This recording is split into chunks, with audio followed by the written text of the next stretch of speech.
त्यांनी घरावर ताबा करून टाकलेला होता. घर खाली करायला तयार नव्हते, सपोर्ट कोणाचा होता नाही, म्हणजे ते निघतच नव्हते माझ्या घरून. मग काय करायचं बा, मुलाचं एज्युकेशन होतं, कसं शिकवायचं आपल्या मुलांना, आपल्याला घराचं भाडं नाही येणार.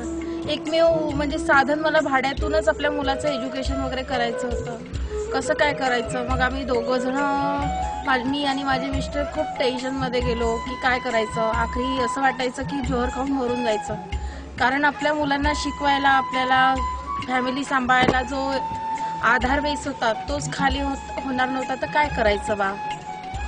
मग यांचे एक मित्र होते हेडावकडून, तर ते आले आमच्या घरी आणि त्यांनी सांगितलं की परसवाड्याला असं असं आहे बा, तिथे जाऊन बघा, महाराज आहे, ते सांगतात तुम्हाला, म्हणजे तुमचं घर खाली होईल नाही होईल तेही सांगेल.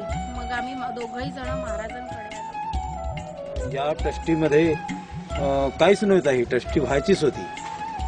तेव्हा आम्ही इथं सेवा करायला यायचं. या ठिकाणी एवढाला कचरा राहायचं, इथं 8-8 दिवस तासायचं. 10-10 लोक आम्ही या ठिकाणी राहायचं, 12-12 दिवस इथं काम करायचं. तेव्हा नाना महाराजाकडून मी जुडलो.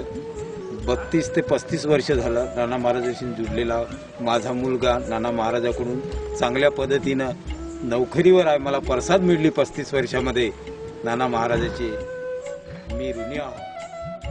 ये सामने से अपने पैर पड़ते हैं और कोई क्रेडिट खुद नहीं लेते, सब क्रेडिट तुकडोजी महाराज की. हम तो उसके सेवक हैं.